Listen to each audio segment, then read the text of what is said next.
नमस्कार दोस्तों, मैं मनीष कुमार भोज आप सभी लोगों का अपने YouTube channel Uttarakhand online classes में पुनः हार्दिक स्वागत करता हूं।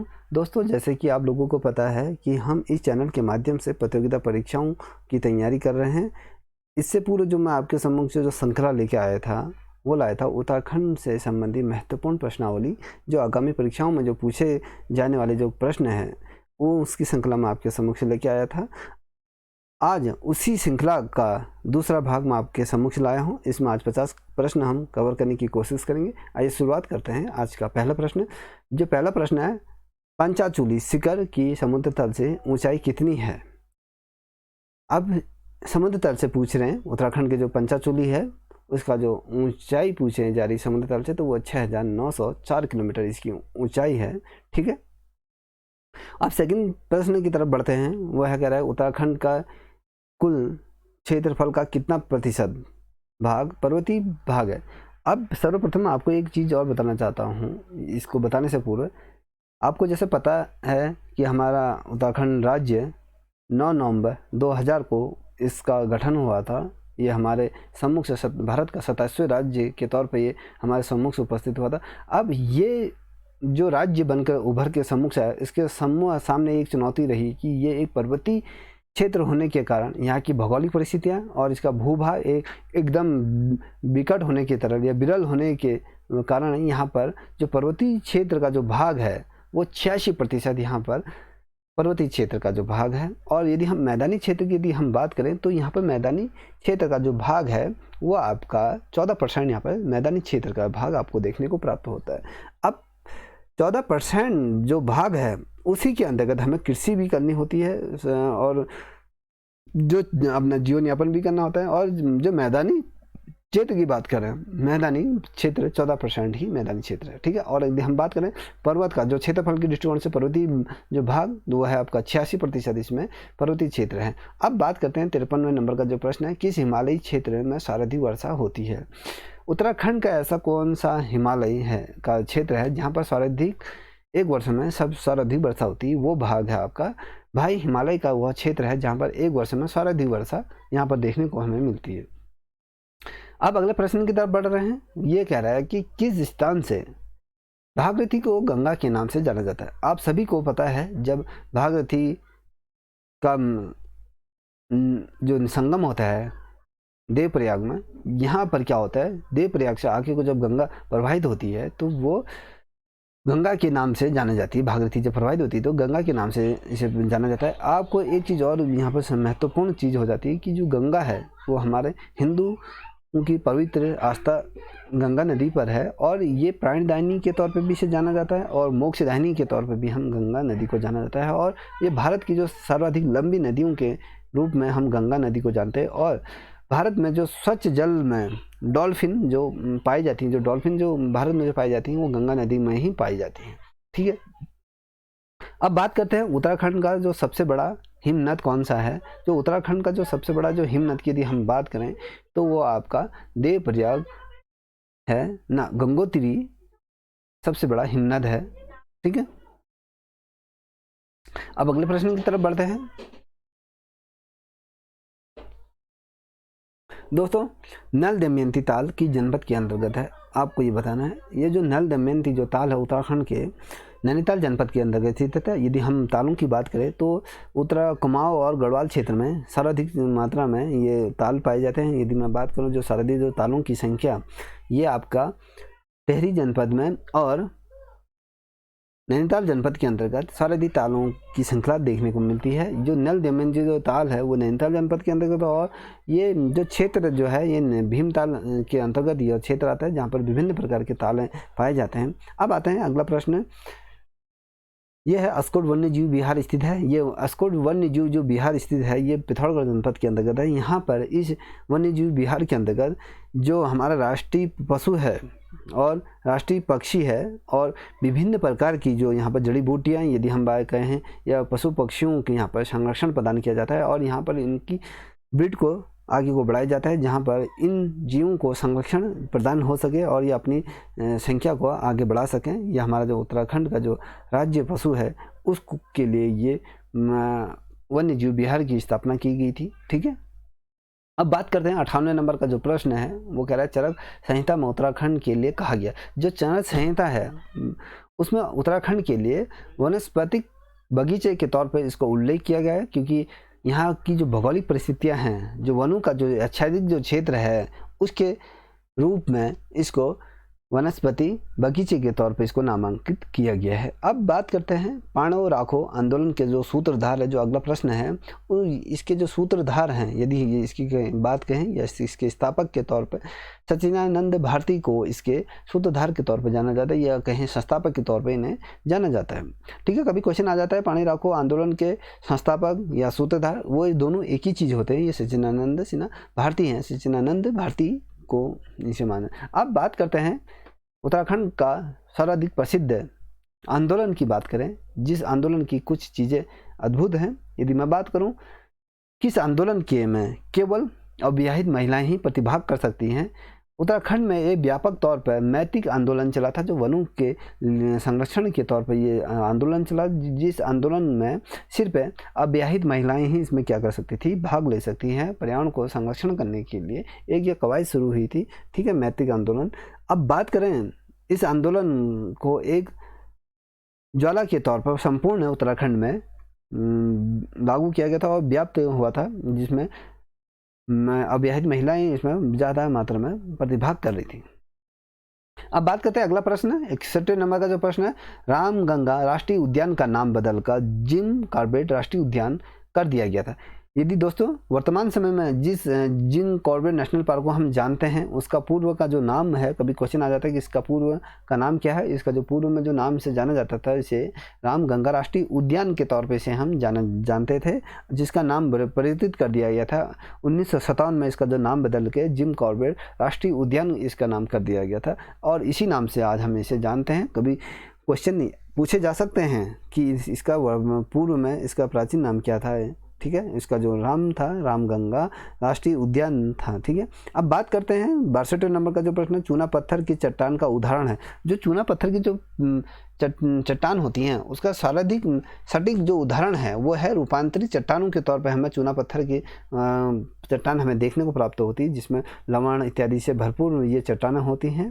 ठीक है, अब बात करते हैं 63वें नंबर का जो प्रश्न है, वो कह रहा है डेयरी शोध एवं विकास संस्थान की स्थापना कहाँ हुई थी। जो इस डेयरी की शोध संस्थान की जो स्थापना हुई थी, ये नैनीताल जनपद के अंतर्गत ये हुई थी, और ये रामगढ़ के निकट ये स्थित है। ये डेयरी शोध एवं विकास संस्थान की स्थापना, यहाँ पर अलग अलग नस्ल की गायों का या कहें अन्य पशुओं का यहाँ पर दूध इकट्ठा किया जाता है, यहाँ पर शोध के होते हैं। ठीक है, अब बात करते हैं 64वें नंबर का जो प्रश्न है, उत्तराखंड में कृषि योग्य भूमि का प्रतिशत है। इससे पूर्व मैंने आपको ये बताया था कि उत्तराखंड में पूछा गया था कि वनों का क्षेत्रफल कितना है, वो आपका 86%। उसमें वनों का जो क्षेत्र था, जो 14% जो बचा था, वो था आपका मैदानी क्षेत्र। अब बात करते हैं उत्तराखंड में कृषि योग्य भूमि, इसमें पहाड़ी क्षेत्र भी आएगा थोड़ा, मैदानी क्षेत्र भी इसके अंदर इंक्लूड रहेंगे।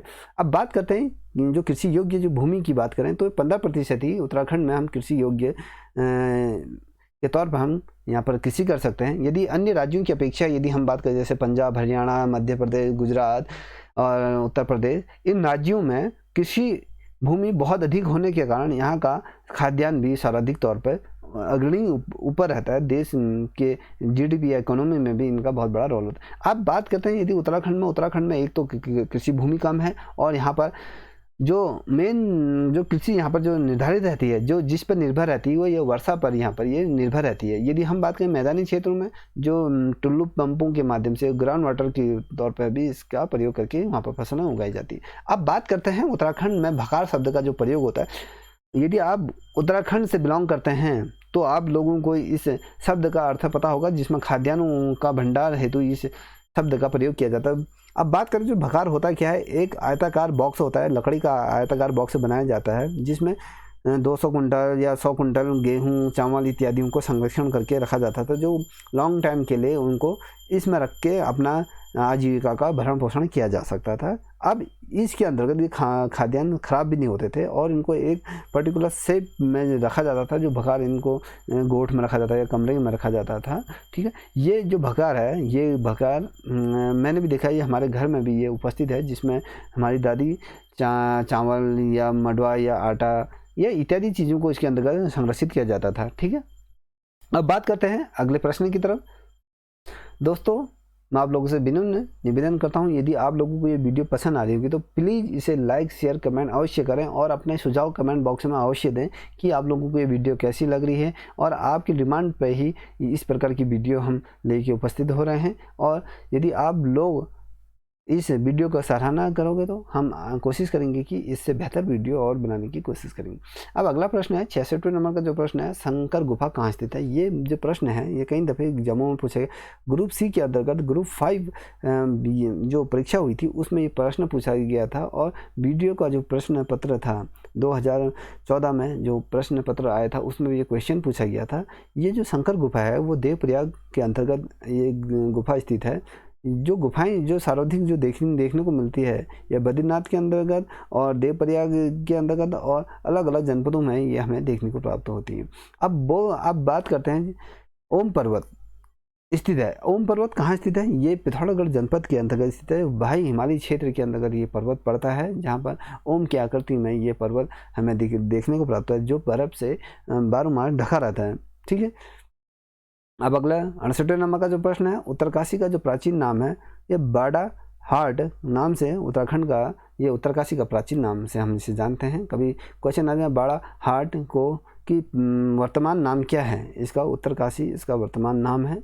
अब बात करते हैं अगले प्रश्न की, प्रसिद्ध गिरजा देवी का मंदिर किस नदी के किनारे स्थित है। आप सभी लोगों को पता है, कुमाऊं के क्षेत्र में जितने भी लोग इस वीडियो को देख रहे हैं उन सभी को पता होगा कि ये कोसी नदी के ऊपर ये बना स्थित है। और ये किस जनपद के अंतर्गत आता है। ये नैनीताल जनपद के अंतर्गत आता है। और ये किस स्थान पर पाया जाता है। ये रामनगर क्षेत्र के अंतर्गत ये गिरजा देवी का मंदिर है। ये देवी का मंदिर है जहाँ ये देवी को पर समर्पित मंदिर है। ठीक है, अब ये एक पहाड़ी चोटी पर स्थित है, नदी के बीचों बीच एक पहाड़ी चोटी है, उसके ऊपर ये गिरजा देवी का मंदिर स्थित है। अब अगला प्रश्न है 17वें नंबर का, बिड नामक आभूषण पहना जाता है। उत्तराखंड में जो आभूषणों को अलग अलग नाम से जाना जाता है, ये जो बिड नामक जो आभूषण है ये कहाँ पहना जाता है। ये महिलाएं इसे नाक में इसे धारण करती हैं। ठीक है दोस्तों, 71वें नंबर का जो प्रश्न है, विष्णुगढ़ पीपल कोटी जल विद्युत परियोजना किस नदी पर स्थित है। ये अलकनंदा नदी पर ये विद्युत परियोजना स्थित है। अब बात करते हैं ये विष्णुगढ़ नदी, ये गाढ़ और पीपल कोटी का संबंध इस प्रकार से, ये जो एक प्रकार से यहाँ पर से नदी प्रवाहित होती है, इसके नाम से इस परियोजना का नाम रखा गया है विष्णुगढ़ पीपल कोटी जल विद्युत परियोजना। किस नदी पर स्थित है। ये अलकनंदा नदी पर स्थित है। ठीक है, अब बात करते हैं 72वें नंबर का जो प्रश्न है एक किताब के बारे में। यह है अलविदा कुमाऊं नामक पुस्तक के लेखक कौन है। जो अलविदा कुमाऊं है इसके अंतर्गत कुमाऊं की बहुत सी पौराणिक चीज़ों के बारे में लिखा गया है। और इसमें जो यहाँ की रीति रिवाज और इत्यादियों के भी इसमें उल्लेख किया गया है। और यहाँ का जनजीवन के बारे में भी इसमें बखूबी तरीके से वर्णन किया गया है, जिसके जो लेखक है प्रोफेसर एल वर्मा द्वारा इसको लिखा गया है। अब झाण विरणाई दामामा मुरियो है, ये क्या है।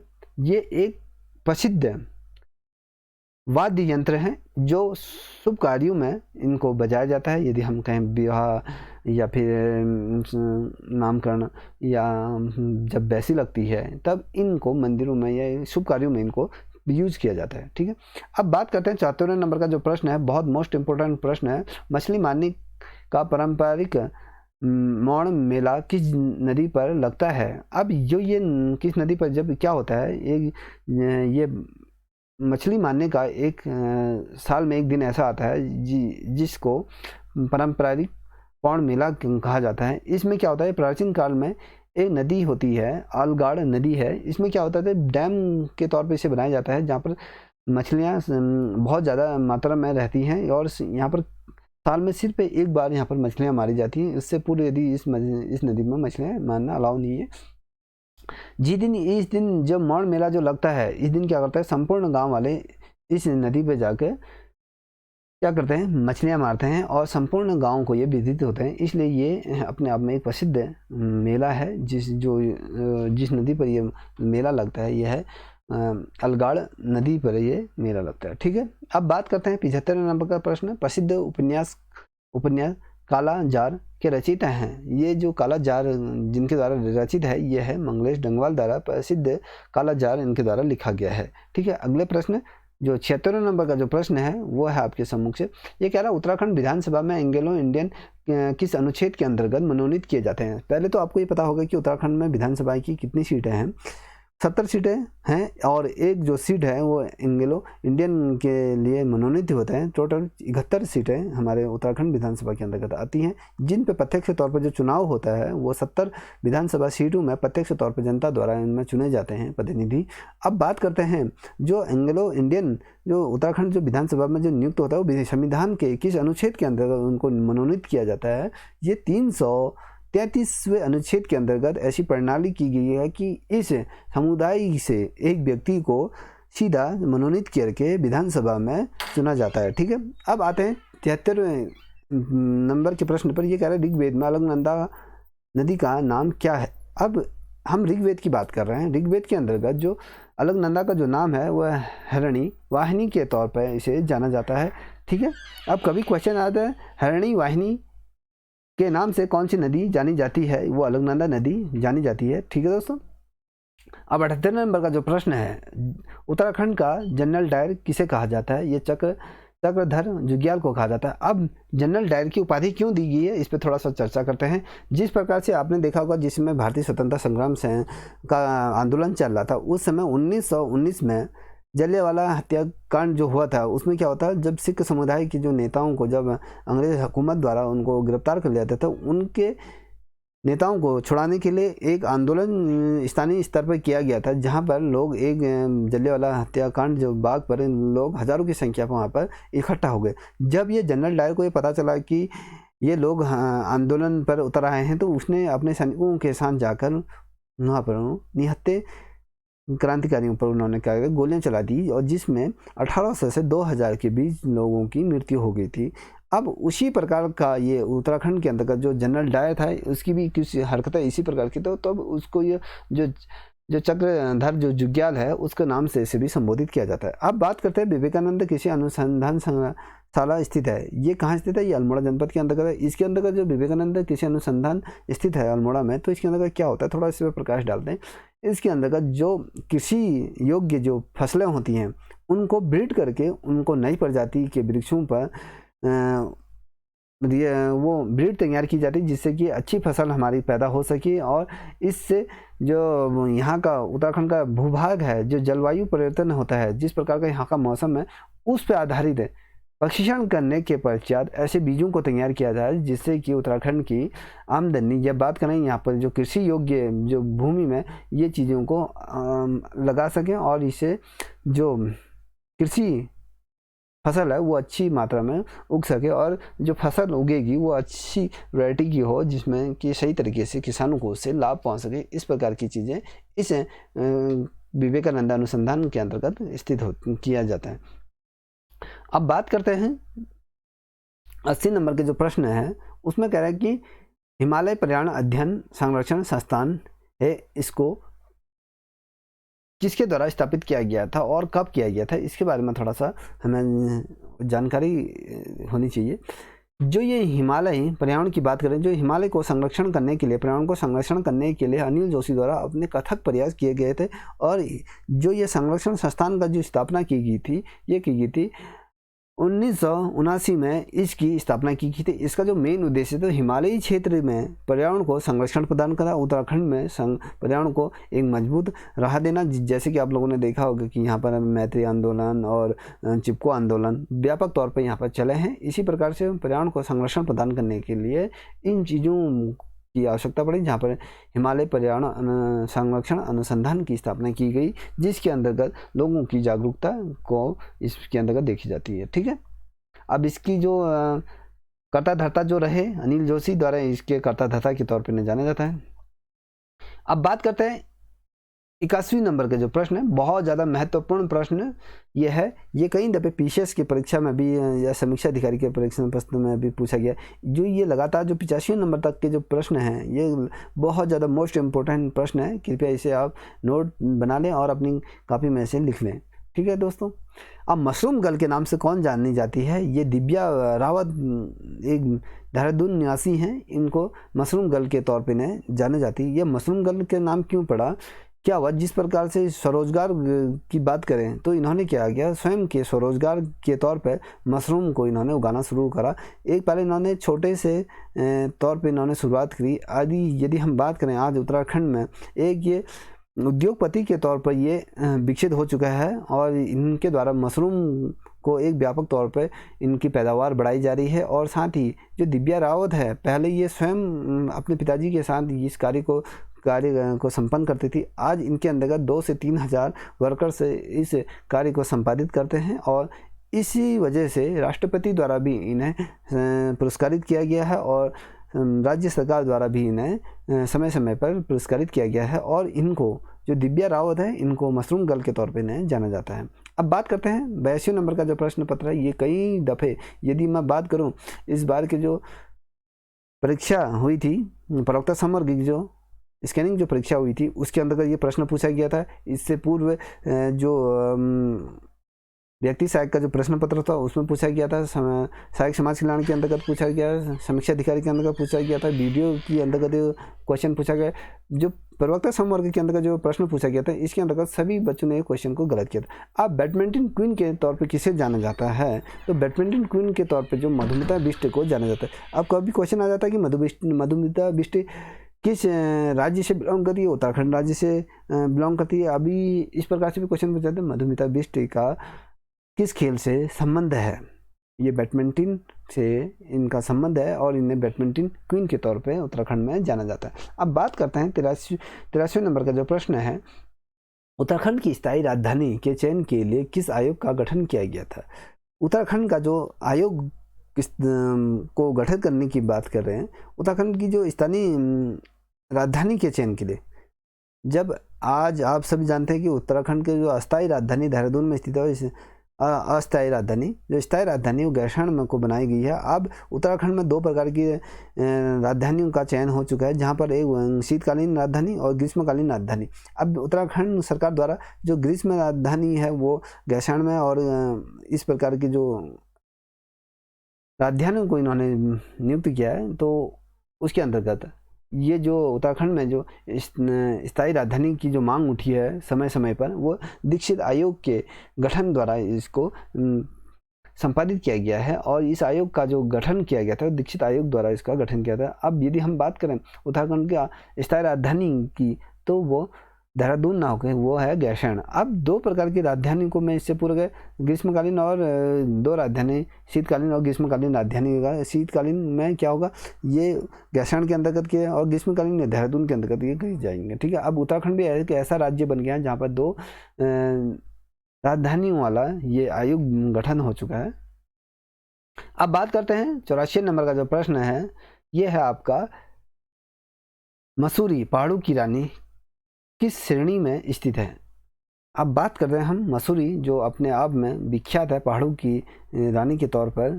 देश विदेश अपितु संपूर्ण संसार भर से लोग यहाँ इस मसूरी में आते हैं इनको देखने के लिए। अब बात करते हैं ये किस पर्वत श्रृंखला के अंतर्गत आती हैं। ये यहाँ पर जो पर्वत श्रृंखला है, ये किस श्रृंखला के मध्य ये स्थित है? यदि हम बात करें जो मसूरी की जो पहाड़ों की जो रानी के तौर पर जो विख्यात है, इसके मध्य जो पहाड़ स्थित है, ये मध्य हिमालयी क्षेत्र के अंतर्गत मसूरी क्षेत्र आता है। यदि हम बात करें मसूरी की जो पहाड़ियाँ वो मध्य हिमालय श्रेणी की ही पहाड़ियों के अंतर्गत आती हैं। ठीक है। अब बात करते हैं उत्तराखंड की जनजातियों में सर्वाधिक साक्षरता दर है। उत्तराखंड में जितनी भी जनजातियां हैं उनमें जो सर्वाधिक साक्षरता दर जो देखने को प्राप्त होती है वो भोटिया जनजाति के अंतर्गत देखने को मिलती है। ठीक है। भोटिया जनजाति साक्षरता के मामले में सर्वाधिक अग्रणी है, आगे हैं अन्य जातियों की अपेक्षा।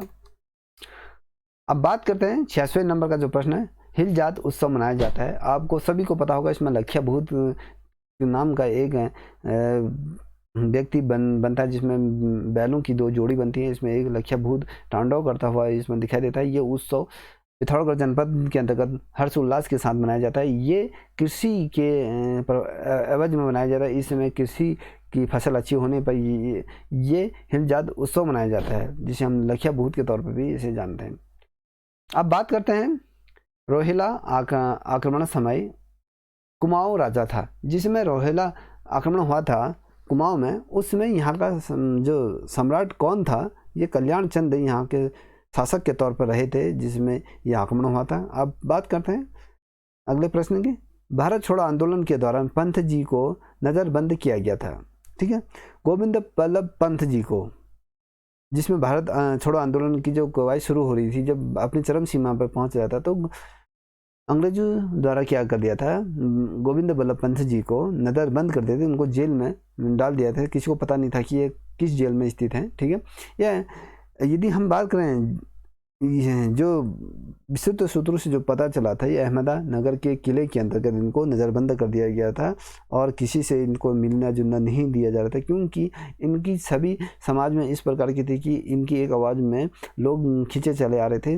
कहीं ना कहीं अंग्रेज सरकार को ये लगा कि इस व्यक्ति को यदि बाहर कर दें तो हमारे लिए कहीं मुसीबत खड़ी हो सकती है, तो इस वजह से इनको क्या कर दिया था, नज़रबंद कर दिया गया था। अहमदनगर जिले किले में इनको नज़रबंद कर दिया गया था। अब अगला प्रश्न महत्वपूर्ण प्रश्न खाद्यान्न से संबंधित है। अटल खाद्यान्न योजना कब लागू की गई थी? ये 11 फरवरी 2011 को ये लागू की गई थी। इस योजना का शुभारंभ किया गया था। कभी क्वेश्चन आता है 11 फरवरी 2011 को कौन सी खाद्यान्न योजना का प्रारंभ किया गया था? वो अटल खाद्यान्न योजना का प्रारंभ किया गया था। इसका क्या किया गया था? व्यापक तौर पर इस योजना को धरातल पर उतारा गया था। अब बात करते हैं 90 वाले प्रश्न की तरफ। गढ़वाल में इकवा इन बाइन की घटना हुई थी। ठीक है, गढ़वाल में 91 और 92 की घटना जो घटित हुई थी, ये किस सन में घटित हुई थी? ये हुई थी 1794 से 95 के मध्य ये घटना घटित हुई थी। ठीक है, अब बात करते हैं 91 नंबर के क्वेश्चन। ठीक है, जो ये प्रश्न है, गोरखा शासन में लगने वाले मंदिर पर कर था। जो जिसमें गोरखा शासन उत्तराखंड में था, उस समय जो मंदिरों में जाने के लिए भी एक कर लगाया गया था गोरखाओं द्वारा, वो सदावर्त कर उनके द्वारा ये लगाया गया था। ठीक है, जो भी व्यक्ति मंदिर में जाएगा तो इस कर को ये पे करेगा। अब बात करते हैं अंतिम प्रश्नों की तरफ हम बढ़ रहे हैं। रक्षाबंधन, रक्षा सूत्र आंदोलन। ठीक है, रक्षा सूत्र आंदोलन की शुरुआत कहाँ से हुई? ये टेहरी भिंगलाना से इसका प्रारंभ हुआ था, रक्षा सूत्र का। ठीक है, अब आते हैं 93 प्रश्न की तरफ। यह है राज्य नीति खनन नीति लागू हुई थी। इससे पूर्व में जो वीडियो मैंने बनाई थी एक पे, उस पे ये खनन नीति के बारे में हमने चर्चा की है। 4 अप्रैल 2001 को खनन नीति उत्तराखंड राज्य में लागू हुई। अब खनन नीति होती क्या? पहले तो खनन क्या होता है? किसी भी प्रकार के यदि हम नदी या पहाड़ या इत्यादि चीज़ों को हम खोदते हैं या उसका स्वयं के लिए उसका प्रयोग करते हैं और उसका लाभ सरकार को नहीं प्राप्त होता है, और जो खनन होने से भूमि का कटाव अधिक बढ़ता है और जिससे आपदाओं को भी न्योता दिया जाता है। अब इन चीज़ों को रोकने के लिए उत्तराखंड में तो खनन राज्य में खनन नीति लागू की गई थी, जो 4 अप्रैल 2001 से ये नीति लागू की गई थी। इसके अंतर्गत क्या है, जो भी व्यक्ति खनन इत्यादि चीज़ें करेगा तो पहले सरकार से उसकी परमिशन लेगा, उसके टेंडर पड़ेंगे, तब जाके इसमें उनको पट्टे जारी होंगे जिससे कि वो खनन कर सकते हैं। ठीक है, कभी आपने देखा होगा कि कभी गौला में बजरी की खनन करते हैं या फिर पत्थरों का खनन होता है, या फिर बात करें पेड़ पौधों का, लकड़ियों का और खड़िया का, ये चीज़ें चूना पत्थर का, ये क्या होते हैं, सारी प्राकृतिक चीज़ें होती हैं जिनका खनन व्यक्ति अपने हित के लिए करता है। अब इस पे रोक लगाने के लिए सरकार ने 4 अप्रैल को खनन नीति राज्य में लागू की गई थी। 4 अप्रैल 2001 को ये खनन नीति संपूर्ण उत्तराखंड में लागू की गई थी। अब 94 प्रश्न की तरफ बढ़ते, किस बुग्याल में हिमालय का सबसे भव्य दर्शन होता है? अब ये बताना है उत्तराखंड के अंतर्गत किस ऐसा कौन सा बुग्याल है जहाँ पर हिमालय के भव्य रूप से उसके दर्शन होता है, या कहें हिमालय साक्षात तौर पर सम्मुख से दिखाई देता है, उसका नज़ारा बहुत ही मनोहर होता है। वो है बगजी, चमोली जनपद के अंतर्गत ये आता है, ये बुग्याल बगजी बुग्याल में जब आप प्रवेश करोगे तो यहाँ पर आप हिमालय के चौतरफा श्रेणियों को देखने को प्राप्त होगा, जिससे कि आप मंत्रमुग्ध हो जाओगे। ऐसी यहाँ पर भव्यता देखने को मिलती है। ठीक है, अब 95 नंबर का जो प्रश्न है वह है उरेडा मुख्यालय कहाँ है। ये उरेडा का जो मुख्यालय वो अल्मोड़ा जनपद के अंतर्गत स्थित है। यदि हम कहें उरेडा का मुख्य जो निदेशालय ये भी अल्मोड़ा जनपद में ही स्थित है। ठीक है,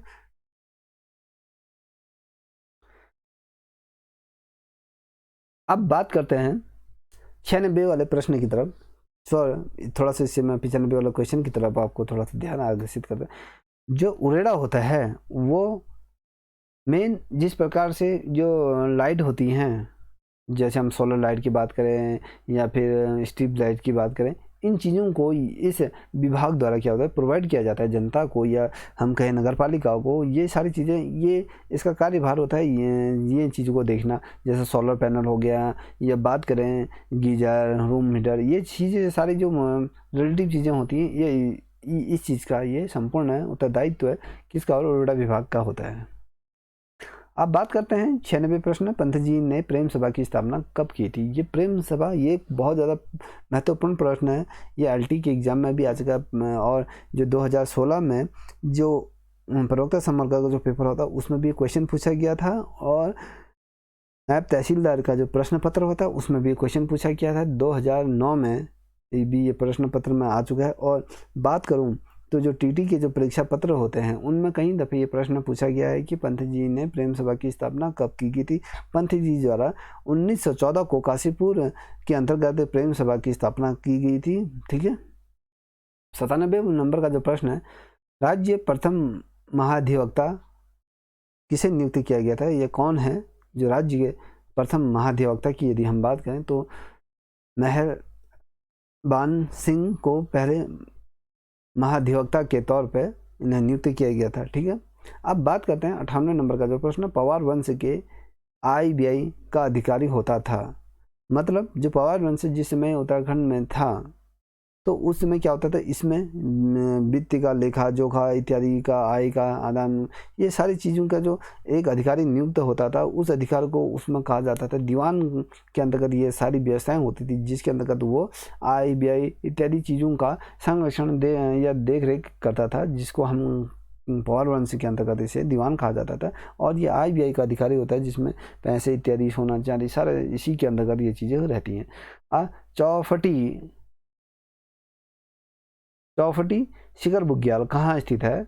जो ये बुग्याल चमोली जनपद के अंतर्गत स्थित है। आपने देखा होगा सर्वाधिक जितने भी बुग्याल हैं वो ज़्यादातर चमोली जनपद के अंतर्गत या फिर उत्तरकाशी जनपद के अंतर्गत देखने को मिल रहा है, और चंपावत में भी। और ये जो सर्वाधिक जो बुग्याल यदि हम बात करें वो चमोली जनपद के ही अंतर्गत आते हैं। ठीक है, आप श्री यंत्र टापू घटना हुई, ये जो घटना हुई थी श्री यंत्र टापू जो की घटना जो घटित हुई थी ये हुई थी आपकी 10 नवंबर 1995 को ये घटना घटित हुई थी। ठीक है दोस्तों इससे आगे के 50 प्रश्नों की श्रृंखला मैं तीसरी वीडियो में लाऊंगा, जहां पर आपको 50 प्रश्नों की श्रृंखला पुनः दोबारा देखने को मिलेगी। दोस्तों यदि आप लोगों को ये वीडियो पसंद आ रही हो तो प्लीज़ इसे लाइक शेयर कमेंट अवश्य करें, और अपना सुझाव कमेंट बॉक्स में अवश्य दें। तब तक के लिए जय हिंद जय भारत।